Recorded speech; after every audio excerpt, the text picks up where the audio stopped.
Hello, and welcome back to the Masonic Roundtable, a weekly program where Masons from around the world get together to talk about Masonic news and opinions in a friendly and social manner. As a reminder, the thoughts and opinions expressed here are solely the opinions of the participants and do not represent any Grand Lodge statements or positions. Make sure you keep your conversations open for the public and on the level. So, to interact with us, you can send questions and comments to our Facebook stream or on the YouTube stream running along live. So good evening to all those watching. And we have a full house tonight, which is great. So, we had a little hiccups last week, but we're back at it. So it's good to see you all again. You know me, my name is John Ruark. I'm a past master of the Patriot Lodge number 1957 in Fairfax, Virginia. And joining from the Mobile Masonic Command, maybe, Robert Johnson.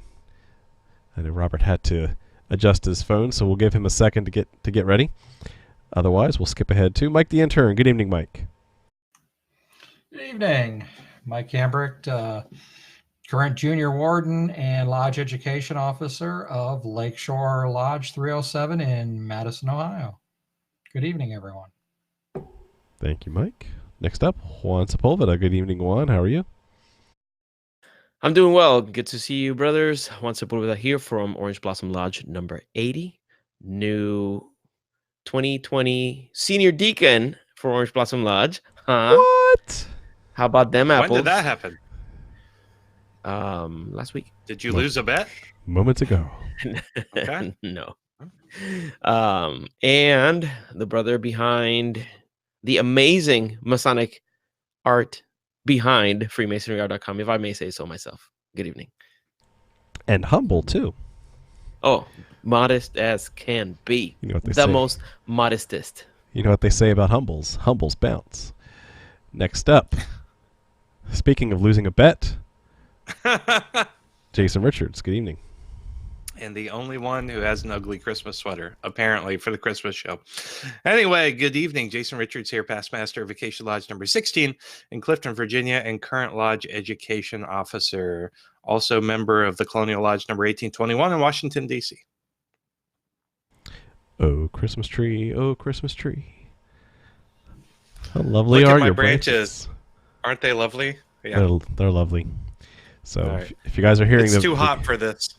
If you guys are only hearing the podcast version, go on over to YouTube and check out Jason's fancy attire.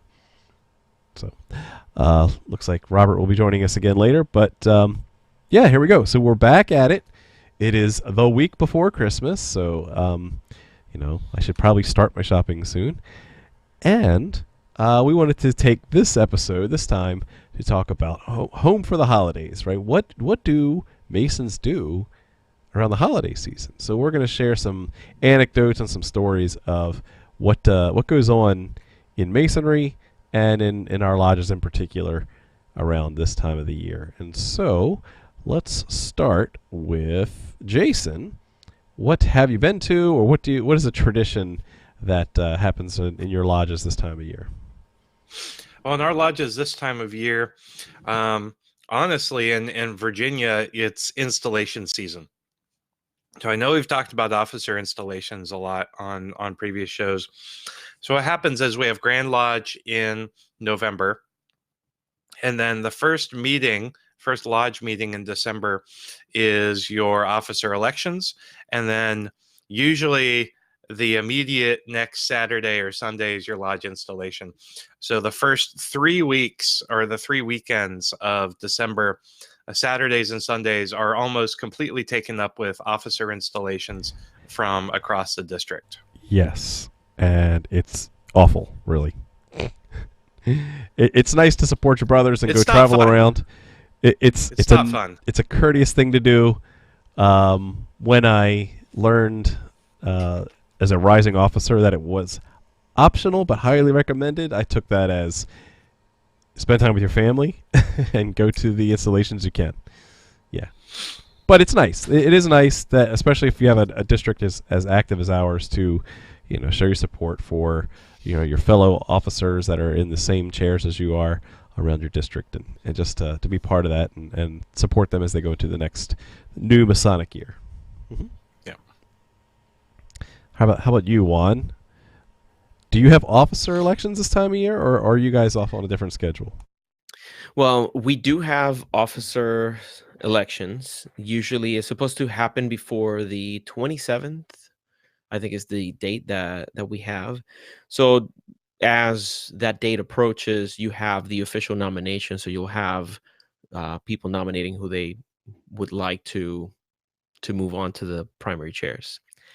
And this year, there was only one set of nominations. So whenever those are presented to the craft, if they're uncontested, if there's no duplicate, what do you call it, nominations, then someone can make a motion that, because there's no other suggestions, that the nominated are voted in just by usual voting signs, and that's what happens. So that's how it went. It was very smooth. Usually is tough if there's any kind of challenge, because obviously there's usually like a story behind it. And but anyway, so we didn't have to do written votes this time. We just a quick vote, and that was it. The new officers were basically mentioned, and that very same night schedule the installation. Usually, just like with you guys, we have installations galore, and I wish that I could go to many of them, but to be away from the family during the holiday vacation on something that you can invite them, you can bring them along, but my kids wouldn't handle it very well, and neither would Yeah, it's anybody else. tough. It is tough. But kids, they do the best they can, right? You just Yeah. you roll with it. Hmm. Yeah, we do something for the kids. This weekend we have our Christmas party. So every year we put together a Christmas party. Children that come get gifts. They get an opportunity to take a picture with Santa. We get a nice meal, and it's a lot of fun. So Well, that's a positive. I'm glad you brought up Christmas parties, because that is something that I know that our district does a lot of. For many years, as a young Mason, the local Shriners group would always do a big Santa event. But I've noticed that Santa's popping up in more than just that one event. That other lodges are having a variety of activities, and so I wanted to share one picture here, posted up on my Mother Lodge's web page. This is, let me switch over to this. Make sure the picture's coming in clear. There we go. This is Worshipful Howie Snowden and Santa Claus. So for Herndon Lodge, my Mother Lodge, we had an annual holiday gathering as put on by the Order of the Eastern Star, and so it's kind of cool. They do many other things, other than just the traditional have Santa and have stuff for the kids, but they also do food drives. So I think they said that this year 98 pounds of food items were collected and donated to a local food pantry. So that's awesome, right? So it's charitable as well, which is always a good thing, something that Mason should do more of. They also never run out of Santas, because Eastern Star is 99% geriatrics. There are a lot of Santas, but it's funny because if you go on over to Herndon Lodge's website, they have more pictures of Masons sitting on Santa's lap than kids sitting in Santa's lap. So I don't know if that has anything to say about the turnout, or just that they're all trying to get off of the naughty list. So, but yeah, so it looked like it was a good activity. I'm sorry I missed it, but it's just nice to get together and have good food, do some charitable events, have some fun and fellowship that way. How about you, Hammy? What's going on around the holidays in your area? So again, like you guys, we also had installation of officers. Our elections are actually in the first annual business meeting, which is the first stated meeting of November. So that's when, our elections are, because we had our grand lodge communication in October. So, and that's when it is every year. But there's still installations going on as late as even this. I think this Saturday there's a few going on. So, and yeah, it's nice to travel to some of those. This year I didn't get around to very many of them, but I have in the past. But then the Royal Arch chapter I'm a part of actually has their stated meeting in December. We have a kind of mixed holiday party. It's Hanukkah and Christmas. We have two companions rather in that case. That's good. That one who's Jewish gives us a great story about Hanukkah. It's actually quite funny. It basically tells us that Judas Maccabees was a badass like Rambo, and then it goes from there.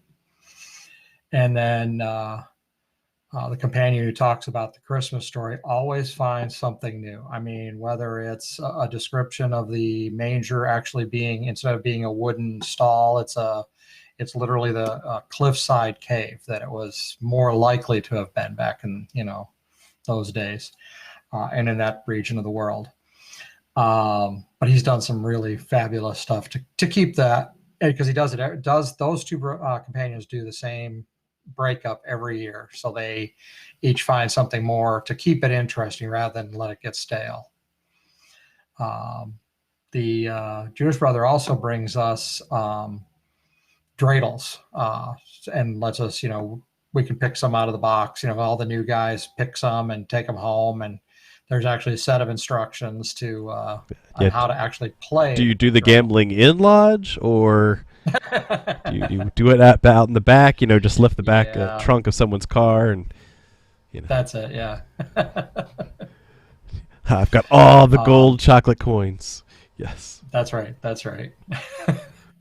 Now, my new lodge that Lakeshore Lodge that I'm a part of, they actually had a Christmas party the first weekend in December.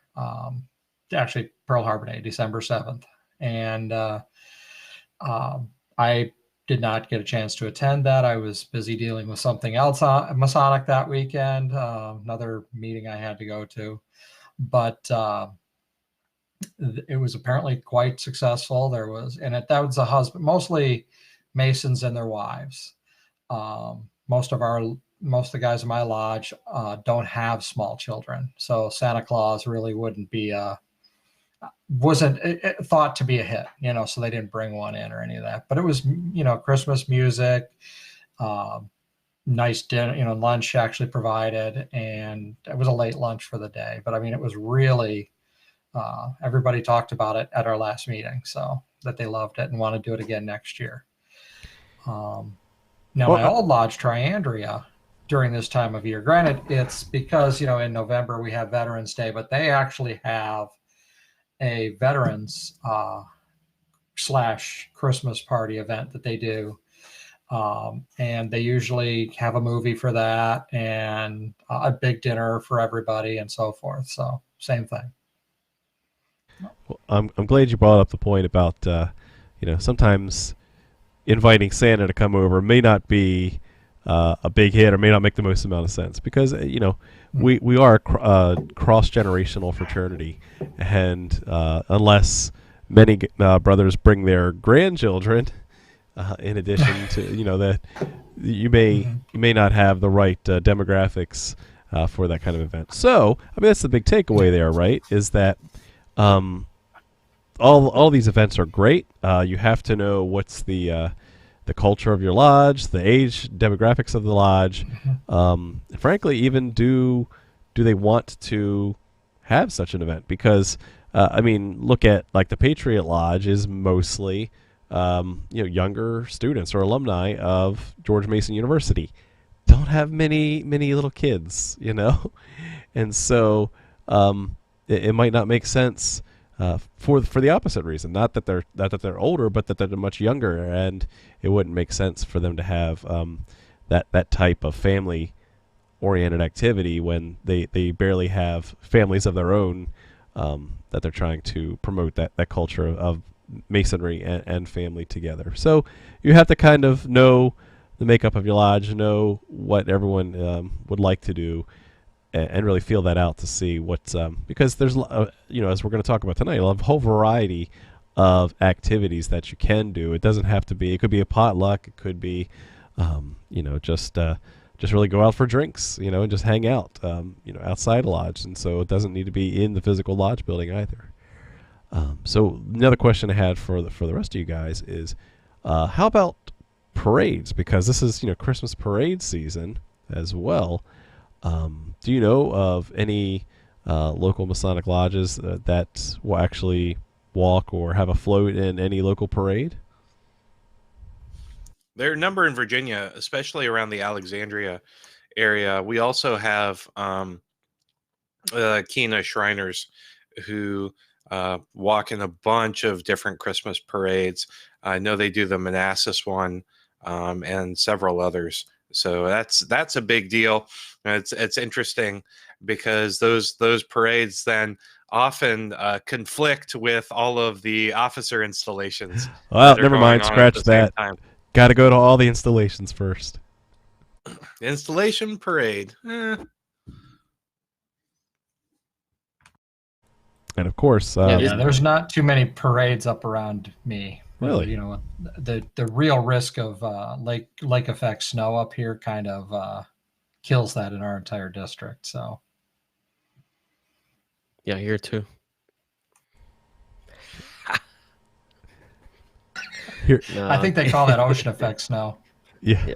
no, but here we did participate for the first time in the Veterans Day parade here in Kissimmee, and we had a brother. He had a vintage car that he lent to the lodge, so we put a banner on it and had a few brothers walk with the mayor. The mayor is one of our brothers, so that's really cool. And unfortunately, I had another event happening at the same day, so I couldn't attend.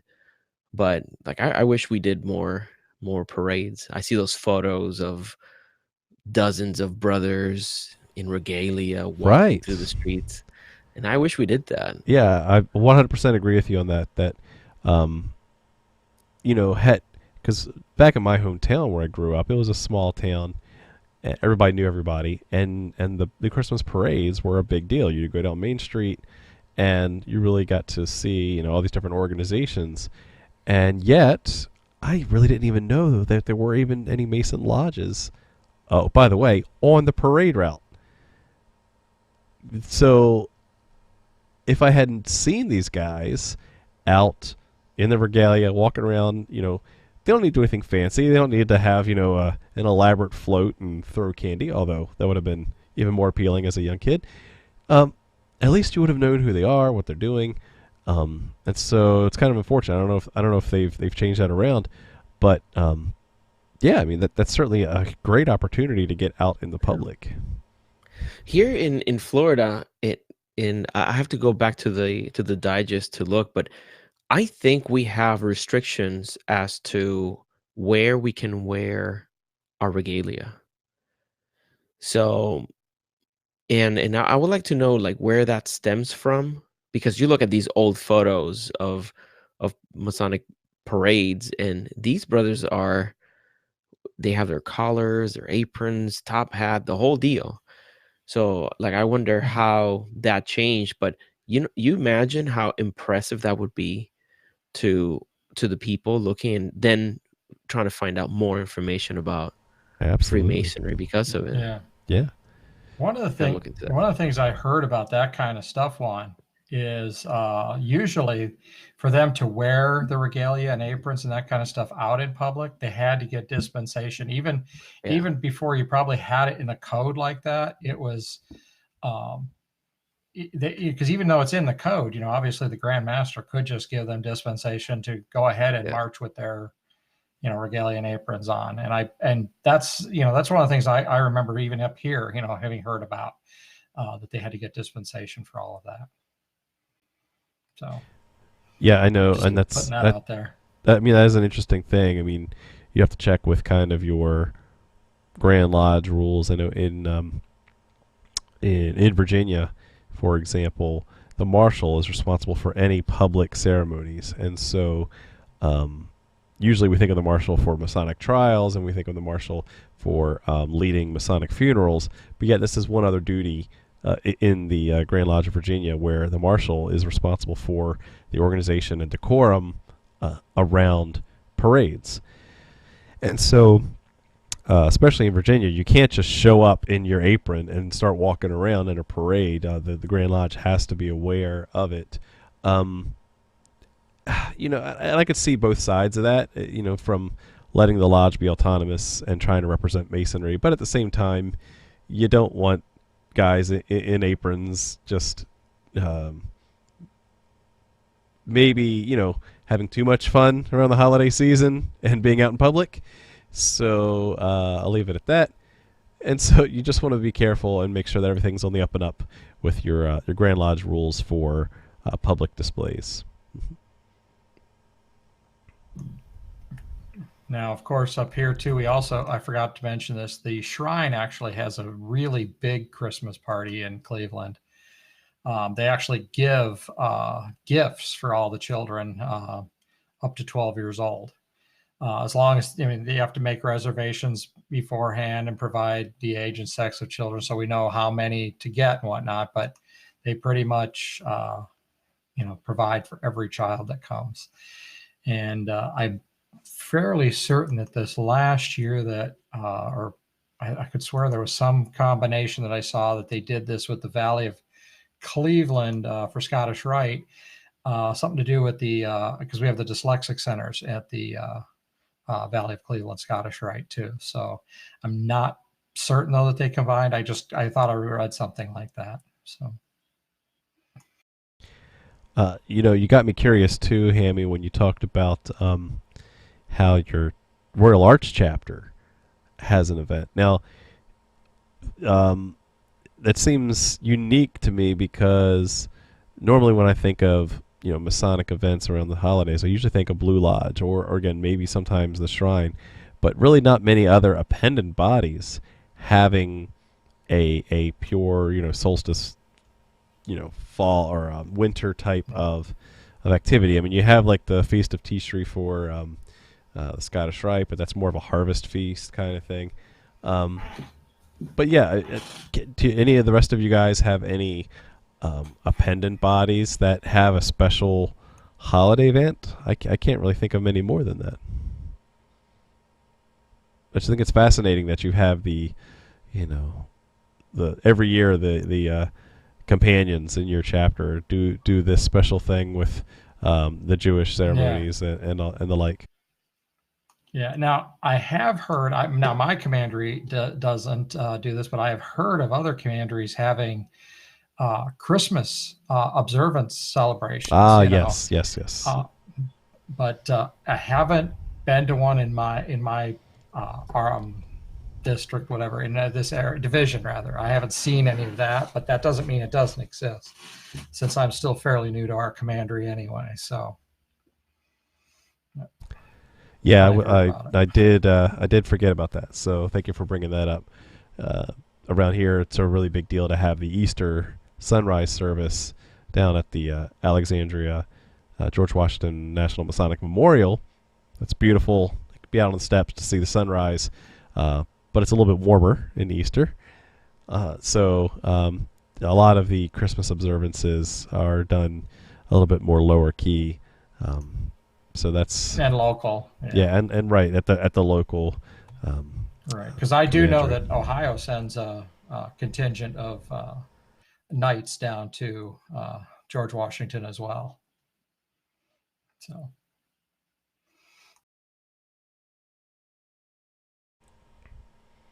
I mean, it was meant for the Easter, Oh, right. Mm-hmm. Yeah. But I know that. I was trying to find. No.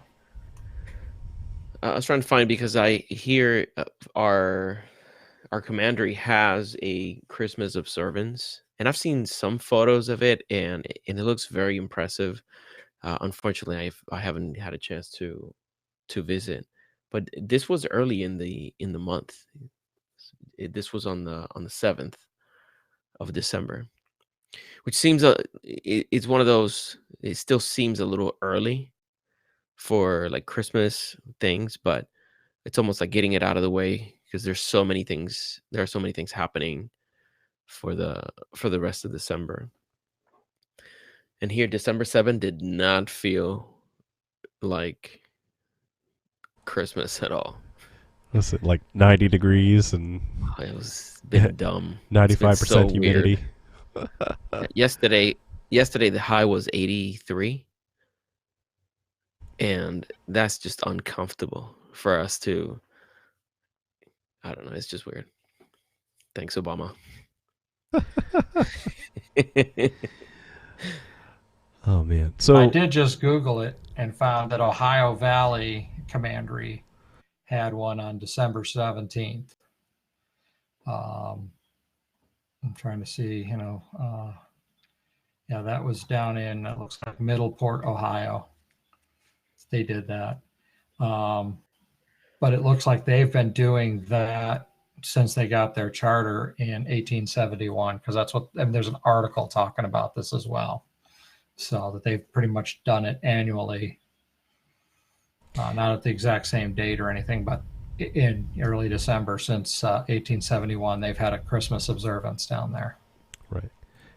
So just as a reminder before we get over to Robert, that it makes a lot of sense to have the local commanderies do some sort of Christmas observance because, as a refresher, if you don't know, that the Knights Templar side of Freemasonry, it is more of a Christian-oriented organization, and so hence the Easter observance and Christmas observances are much more of a big event specifically for that dependent body. So welcome, Robert. It's good to see you because you too were just partaking in a lodge holiday activity. So what goes on in your area, your neck of the woods, with regard to holidays and Masonry? Well, first of all, can you hear me okay? We can hear you great. Thank you. Wonderful. Okay, so yeah, I'm late because our holiday party went right to 8:30, and it wasn't the kind of holiday party you can just sneak out of, and that's because it's more intimate in that everybody is talking to everybody and everybody's super engaged, and it's interesting. Like, in a lot of ways, this particular lodge Christmas party is more intimate than even like when family comes over. The senior warden of the lodge I went to this evening, which is Libertyville 492's Christmas party, that particular lodge building hosts my my other lodge, Space Novum, and so we have a lot of crossover. We help out each other a lot. And I went to the Christmas party, and Jerry Thomas, who's the senior warden, said something along the lines of, Christmas, and you can't really pick your family. It's a time for giving, even when you might not like that particular family member or whatever. And so this lodge party was even like closer than when we host Christmas at my house. A lot of the time, like I might host a party at my house and not talk to anybody but a handful of people because I just don't have the bandwidth. But at the lodge function that's got 30 people there, it's like closer. I don't know. It's just really weird, but I guess that's that simpatico or whatever. But yeah, Christmas parties, they happen all throughout our district. Sometimes they wait a little while, like Space Novum. We do like Christmas in August because we know everybody's busy. Libertyville tonight was their 60th annual Christmas party. Now, they haven't been consecutive, but this was their 60th year, their 60th Wow. Christmas party. Yeah, it was really incredible. It was really well done. The theme this year, they did the Muppets, and guess which lodge member is this Muppet? And they'd show a picture of one of the Muppets and give stats and say, make you guess who it was. And we had a little bit of fun with that. Waukegan 78. Were you Oscar the Grouch? Well, I'm not a member of 492, so I wasn't there. Okay. All right. For those on the YouTube chat, Facebook chat, which TMR host is which Yeah. Muppet? Go. That's right. That's right. For Waukegan 78, my mother lodge, we had a Christmas party that we've been doing forever, as long as I know, and going, back infinitum.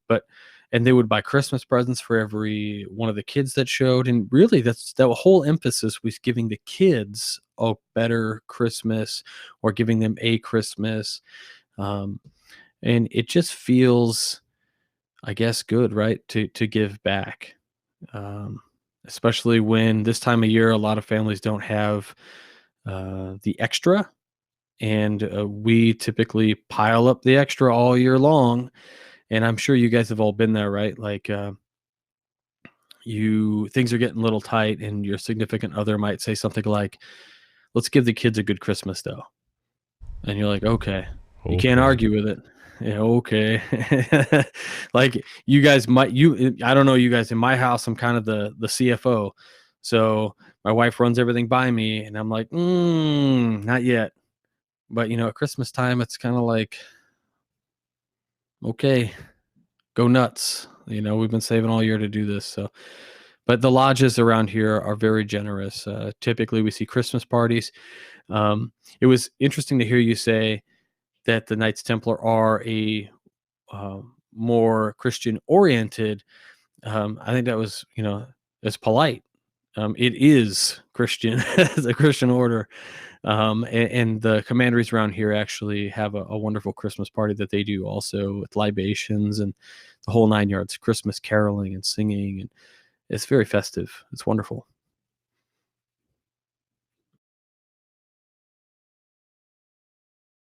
Actually, I will correct you a little bit, because we over in Northern Virginia and D.C. we've had a lot of Jewish brothers join the local commandery, through just an understanding and interpretation of any of the oath. the commitments, right? Yeah, that come with that. So yeah, yes, so we I'm have that. familiar with Mhm. I'm familiar with those Mhm. interpretations, because So they're that's Christian how I oriented. also. They're Christian Yeah. oriented. Well, Okay. That's why I chose my words wisely. Yes. All right. All right. Mhm. Yep. And so we've kind of gone around the horn a little bit, RJ. So thank you for sharing kind of that aspect of what you guys do. Do you guys do any parades in the Waukegan, Chicago area? Not around Christmas time, we really reserve the parades. We have there's a Labor Day parade that everybody gets together for. A lot of lodges like pool together, but we don't see a lot of Christmas parades per se in the Chicagoland area. So womp womp.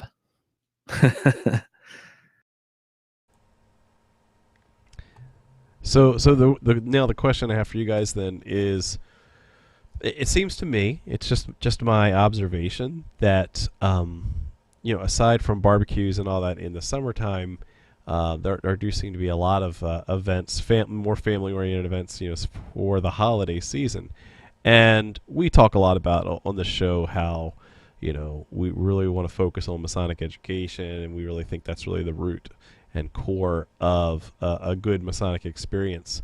And yet, this is something wholly against that, in the vein of, that this is much more about the social, the fraternal aspect, the familial aspect. So, do you think that the uprising, the plethora of family-oriented events this time of year, especially holiday-themed events, do you think that is also contributing to the greater good and the core of Masonry?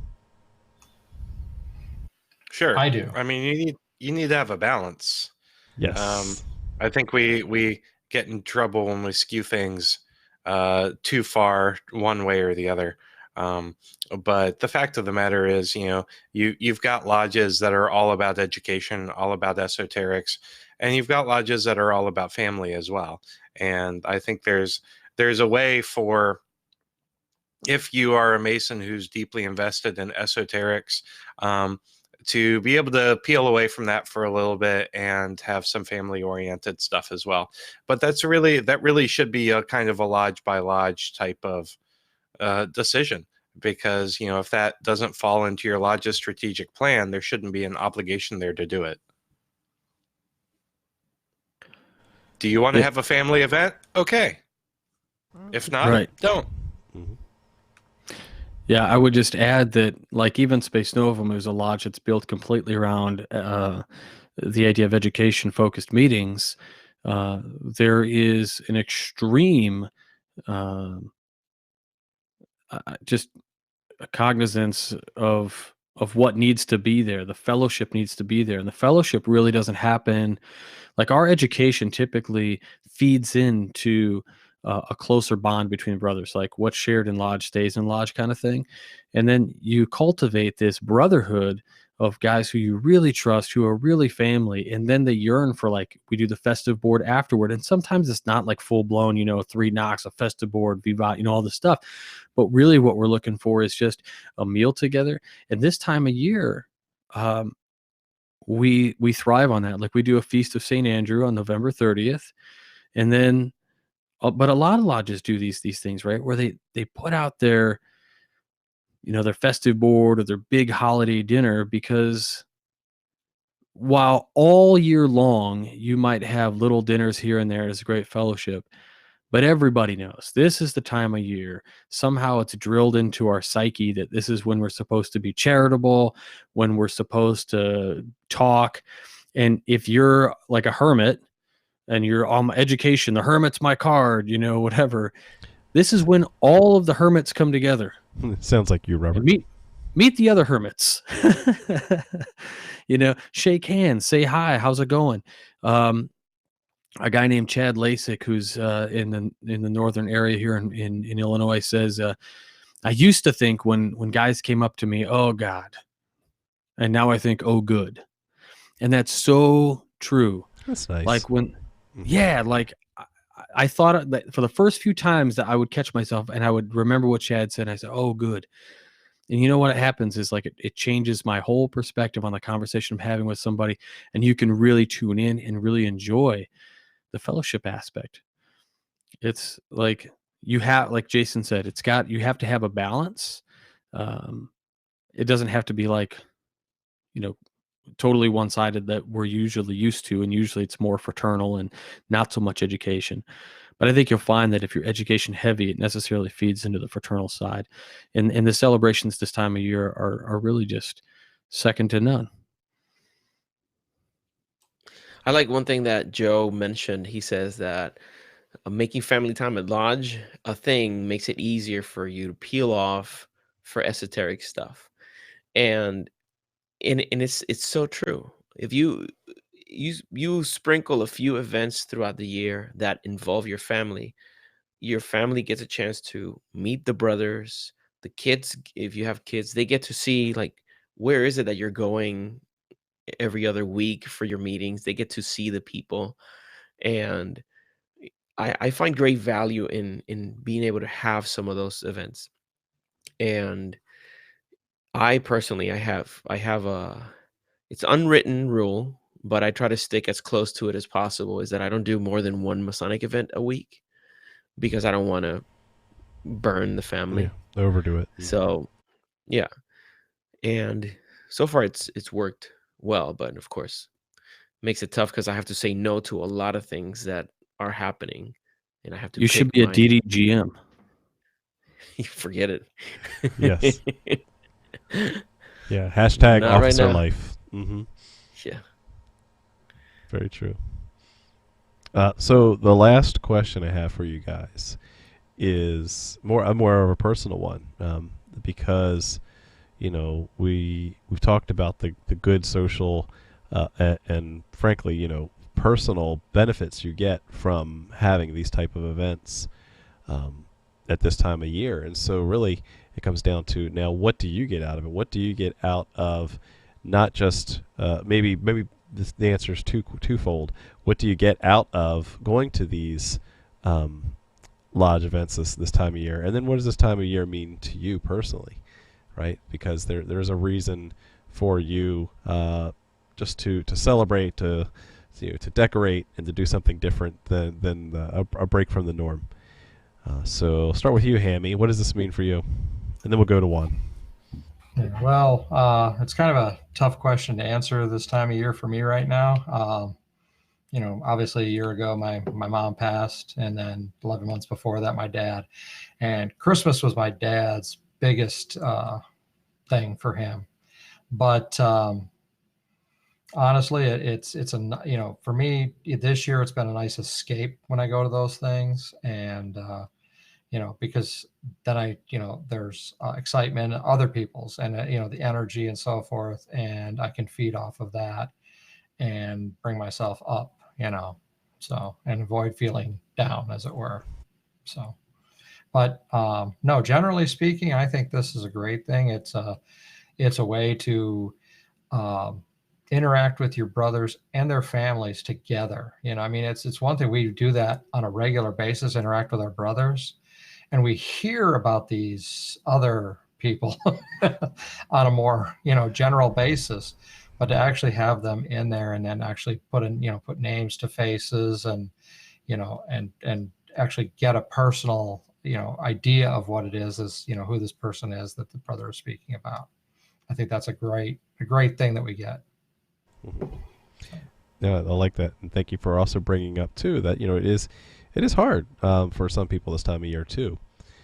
That just it's okay that as the days become shorter, nights become longer, that sometimes it's not always the most sunshiny time of year. It can be very depressing. It can, there is the seasonal effectiveness that happens to this, and so that I'm glad you brought up that while it can be tough, there's also even a therapeutic aspect of kind of feeding off the energy of others, and trying to celebrate the best you can.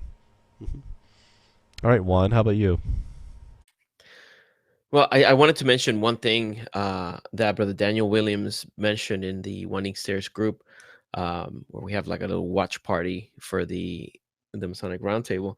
He talked about what kind of connections can you build with people during a business meeting, like during a regular state of communication. A lot of people Good come point. in. Yeah, a lot of brothers come in, go through the meetings, and then they're out. So there's not a lot of good interaction unless you make it a point to come in early for your dinner, or stay for dinner afterwards, or for drinks or something like that. And that's a great point. These kinds of events, if you were to put together a Christmas celebration, or like we did at Orange Blossom Lodge last year, we had a Halloween party that was crazy good. Brother Lewis, he put together he was our chaplain last year. Him and his wife organized this Halloween party, and we were blown away. Our kids came, my wife came, and there were tons of kids. We had a projector with movies, loudspeakers with like Halloween music, and that's one of those events that we will hold in our minds as, oh wow, this was a real good family time. And for lodges that have that kind of demographic, if you have families perhaps making a very festive, not too stuffy Christmas celebration or holiday celebration, could be a great opportunity to bring the families together, get the wives to meet one another, and perhaps get them a little bit more involved in the event and that sort of Mm-hmm. stuff. um in regards to like what we get out of going to events like these, personally, I'm a homebody. I like to be at home, and my family is the same. Sometimes there are weeks that go by and we just hang around the house, but I've never gone to a celebration like this one, or gone to a friend's house and come out come out of it feeling like, you know what, that was a waste of time. It's always like, man, I'm glad I went. I'm glad we actually did it. It was something different. And many times we don't know what to expect from the event. And if we don't have a lot of connections, or if our family doesn't have a lot of connections within the lodge, perhaps they may feel a little hesitant to go because they don't want that awkwardness that comes with meeting people for the first time. But usually at the end, they're like, man, that was fun. Can't wait till the next time. Very true. Jason, what are your thoughts on that? What am I answering again? Jump out of the chat room. Yes. Yes, we're talking about what do you get personally out of going to these types of events? Not tiled lodge meetings, but more socially oriented, family oriented events. And then what does the holiday season itself mean for you as well? So from the standpoint of going to more family oriented events, it's a good time to expose my family to other Masons that I respect and look up to, other mentors of mine. And admittedly, we don't get out to a lot of Masonic family events, although I think we will once my son starts to get older.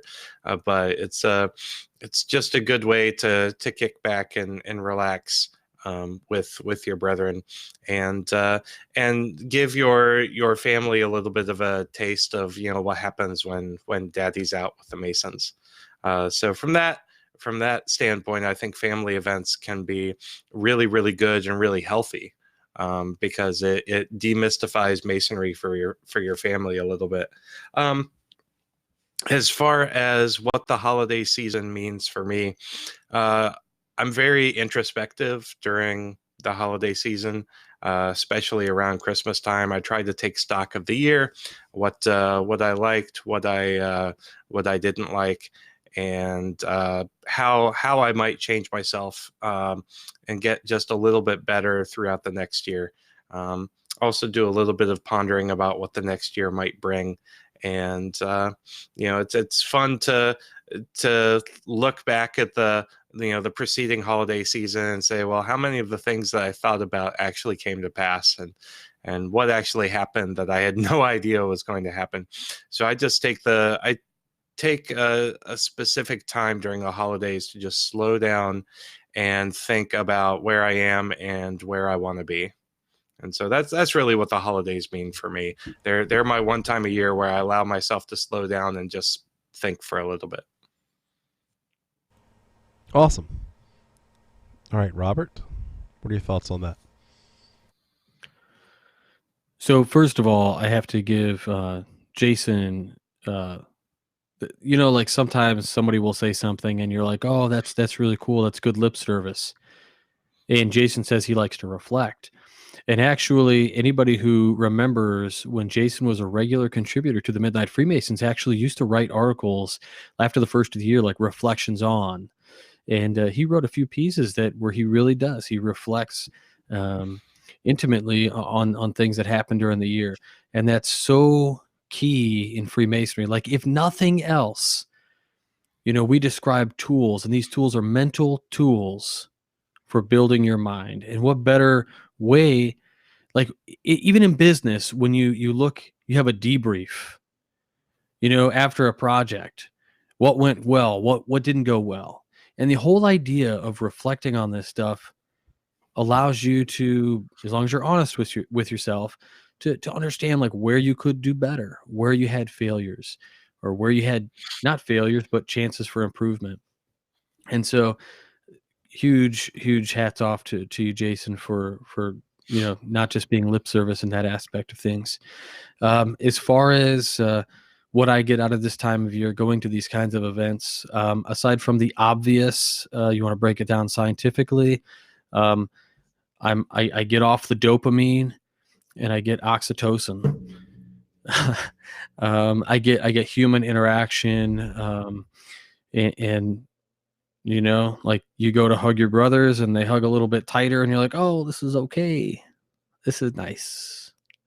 And then you guys, you get close and you just form a better bond, and it just making stronger friendships, because like it or not, you're going to be here in this plane of existence for an unset amount of time, but hopefully long enough to do what you got to do. And you might as well enjoy it and be cool with the people you're around and care for them. As far as this time of year, it's like the Yule season, this whole idea of coming together and celebrating and lifting each other up and doing all of these great things. It's like the culmination of all the good. It's like we bank it all year long just to like let it all out right here. This is the the capstone of the year for so many people. And I love that just as much as anybody else. But I do wish we could live this way all year, right?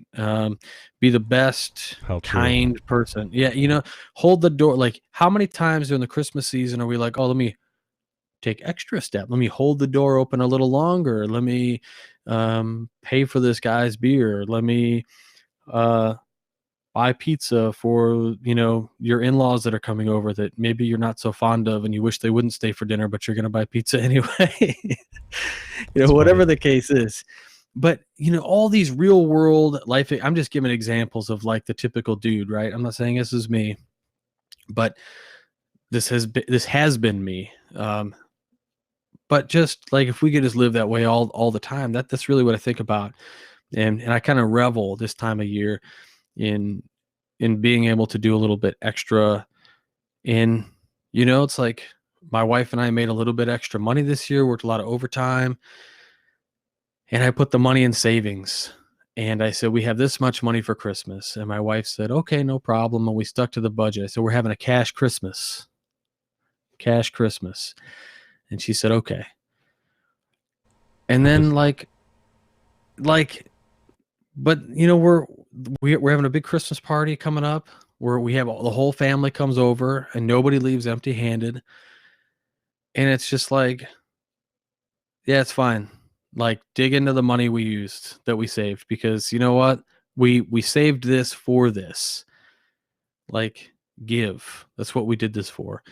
And that's what we just try to do, and I just hope that everybody gets a little bit of that same spirit and just hold on to it past January 1. Like, hold on to it. See if you could hold on to it till July, and then get all patriotic and see if you could hold on to it again until December. But that's it. That's funny. Yeah. No, I agree. I think it's great to have these kind of events. Admittedly, I haven't gone to as many as I'd like to have. Mostly of it, very much in like Jason's position, that when they're too small, you know how it is being a young parent. You got all the paraphernalia to drag around, and so it's not even worth, juice isn't worth the squeeze, right? As they say, because of it's more for you than the kids. But eventually, over time, that starts to settle down. The kids get more mature, and there's this sweet spot, of age where there's still magic. There's still that they get the benefit, reap all the benefits that the holiday season brings. And so I agree that I think that the more of these we go to, the better we feel about actually extolling the virtues of the social benefits of the society that we have. This is why we're here. We're all here to help each other out. We're here to help each other, and so I think it's really good to have that the time to celebrate the fraternal and social aspect of the society that we have, as well as the intellectual that we tend to do. And as for this time of year, I'm a sucker like Robert's wife. I'm a sucker for this season. I'm one of those that's like, as soon as the temperature drops below a certain degree, even in November, I'm ready for let's just decorate, let's get the tree up, let's just do this whole thing.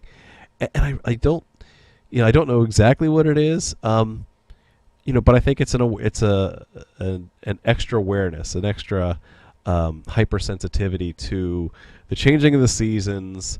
The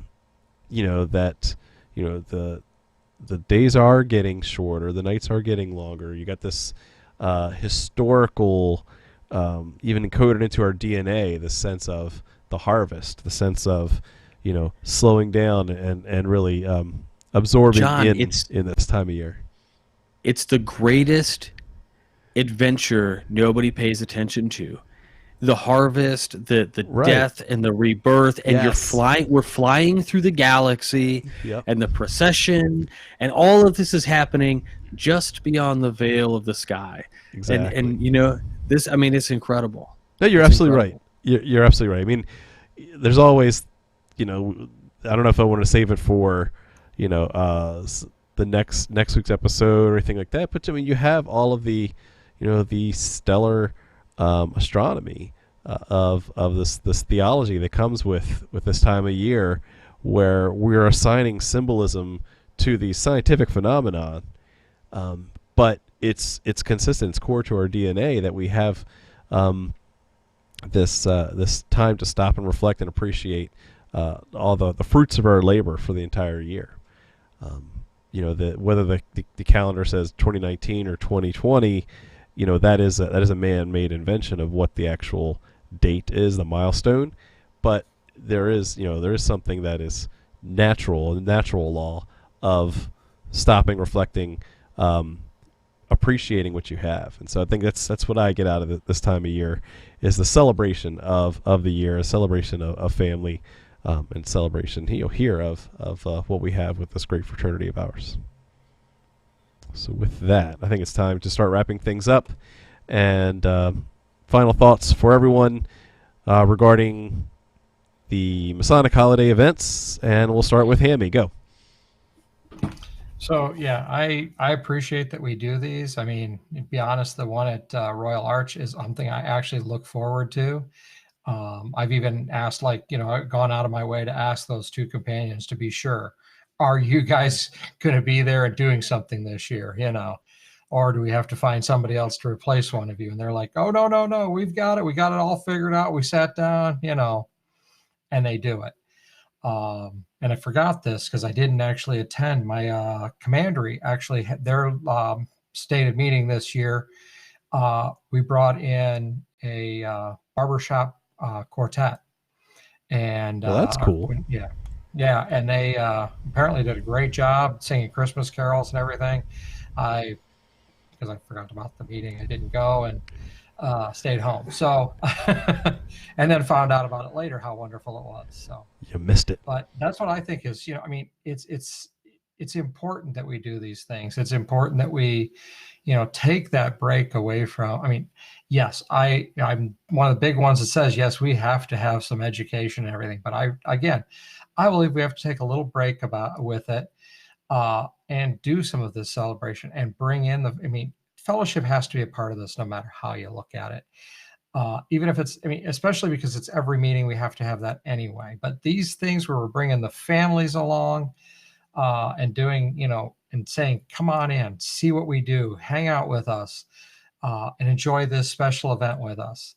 I honestly believe we have to take some of those, it takes some time to do that because it's important for them to see and for us to involve them. You know, otherwise, you know, if they're not involved, how much are they really, I mean, how much are they supporting us, you know, and are they, and are we going to be successful at it in spite of it or with it? You know, that's the question. So anyway, Merry Christmas, everyone. And it'll be great for our next meeting. I think we're doing St. John's. Can't wait. Yep. Good stuff. Yep. All right. Thanks. Jason. All right. Oh man, I can't believe the holidays are actually here. I can't believe that Christmas is a week away. I am not ready in any way, shape, or form between work being crazy, Masonic events all over the place, moving into a new house. It's just all sorts of crazy stuff going on. But I do think it's very important in the holiday season that you take the time to slow down and reflect a little bit. And what Robert was alluding to earlier is, you know, when I say that I take time to slow down and reflect during the holidays, I actually do that on Christmas Eve. Christmas Eve, everybody else goes to bed, and I spend about an hour and a half to 2 hours just reflecting, thinking, dreaming, and working out what the next year might might have in store for me. And I've been doing that for the better part of 20 years, every single year. And it's the one night every single year where I can just sit and be, and it's kind of rejuvenates me for the next 364 days. So take some time for you this holiday season. It's crazy for everybody, but make sure you take some time to enjoy it. Take some time for you, and if that's at a lodge Christmas party or a family function, then great. Just make sure that you spend some good time with the family, spend some good time with you, and just enjoy the holiday season as best you can. Well, there you go. Juan, final thoughts. Well, one thing that came to mind that I think we didn't talk about, even if you have all these events happening and you have all these different celebrations and events, just remember you don't have to go to them. You don't have to go to all of them. Uh, there may be a pressure, there might be some um, that peer pressure pretty much that you have to go. You got to go to this one, you got to go to the other one. Just spend your time wisely, that you're not just choosing just because everybody wants you to go, but that you can go and really be present and enjoy the moment. um, this time of year is definitely very busy in many regards, and we can get pretty much swept away by all the chaos and all the commotion and all the expectations that come with it. Just make sure to do like Jason does, and take some time to be introspective and not just look at what areas you can improve, but pat yourself in the back too for all the things that you have been able to accomplish, the things that maybe you didn't expect would happen this year that did happen. um we look at the chaos of life, and I think of the rat race, and just enjoy the scenery. Make sure you enjoy this moment. Before you know it, it's going to be las octavitas, or the weeks after the new year. At least us Puerto Rican, we celebrate New Year's, then we do Three Kings, and then we do like a little bonus at the end. So I don't put my decorations down until close to Valentine's. So anyway, Nice. enjoy the season. Thank you for watching the Masonic Roundtable. And if you get a chance, share it with someone. Take one of our episodes, your favorite episode. Think about it right now. Which was the episode that you enjoyed the most? Grab a link, drop it in your local district's website or Facebook group, and invite them to listen to our conversations. We love the fellowship that comes out of it, and we love to hear from you how we can make it better. So we love you guys. Thank you so much. And last thing, if you still haven't done your shopping, swing by freemasonryart.com. I have a stack of Masonic mystery boxes that I filled up with goodies, including coal in some of them, uh, for you to give us gifts, especially now that the exchange of officers is happening. Freemasonry.com. I'll wait for you. Bye. Merry Very Christmas. cool. All right. Robert. So something Juan said during his piece just there reminded me of the interview, right? I've alluded to it before, Bill Murray, where they asked him, if you could do anything, what would it be? And he said, I wish I could just be truly present all the time, 100% engaged in who I'm talking to, and really like get in there. And I thought, how interesting would it be in the alternate universe if giving presents didn't mean presents? It meant giving presents. Yeah. Like, I'm giving you right here, like 100% attention, because I want to care about everything you care about and really be there. And so I guess that's it. I just want to echo Juan's sentiment and say, give that presence, if you're having your holiday, parties or whatever, and you're talking with somebody and there's the little side conversations and it's the jingling keys and you hear like, oh, I heard about this tarot thing. And you're like, oh, the tarot. But then you got, Joe Smith over here who's talking about the pancake breakfast that he's planning in January. Well, you're dedicated to Smith over here. So this is where you really, that can wait. You can ask somebody about the tarot stuff later. You can really pay attention to Smith over here and be 100% in and offer all of your ideas and only when he asks for them, and listen to him and praise what he's doing and to give that person everything that you can. And that's important. So give presents, I suppose. But thank you for watching this show. Thanks for putting up with me when I'm late. And just to really appreciate everybody out there who supports us and shares the videos, and like we wouldn't be here without you. So huge thank you. Very cool. You only get 2 lumps of coal for showing up late this time of year. It's funny. One of my coworkers, he says, you have to frame things. Santa gives coal to bad children because it's still a gift. Coal is functional. Coal is heat in the wintertime. So it's more of a practical gift, but it's still a gift. So keep that glass half full. Nowadays, he gives socks. That's Yeah, I mean, it's not like he's dropping, dog poop in your stocking. Yeah, right. But I guess in some countries you still burn that. There you go. It's still functional. Just a little bit harder to work with. I want to give a special thanks to the super chats tonight. Joe Martinez, hashtag wow, Juan got in line. So that was worth a special shout out. Whoa, what? That's what you get for showing up late, Robert. Wait, what do you just tell me what position? Senior deacon. Dang. Yeah. It happened. All right. It's happening. It's happening. Oh. So the year after I'm master, he's master. I'm tearing up. I know, right? Look at this.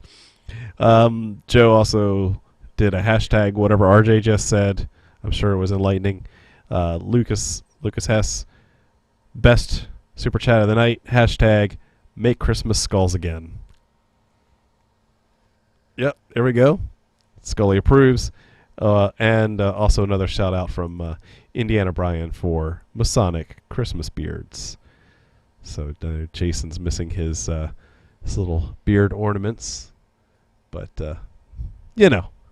can't all be perfect, especially with that awesome Christmas tree he's rocking. So I want to thanks to all of the super chats and final thoughts on the holiday season. Prove to me that Santa is not a companion of the Royal Arch. A lot of red and a good guy. So I'm glad your chapter is doing that. But again, from all of us here at TMR, I want to thank all of you and make sure that you also celebrate this season and have a happy Star Wars release day, a happy winter solstice, a happy Hanukkah, a Merry Christmas, a happy Kwanzaa, and a happy Boxing Day, and whatever else I may have missed, because it certainly is time to celebrate. So thank you all very much. We'll see you next week. We won't take the week off. We'll go and do our St. John the Evangelist Day. So we'll see you then. All right. Thank you very much for watching, and keep searching for more light. Have a good night.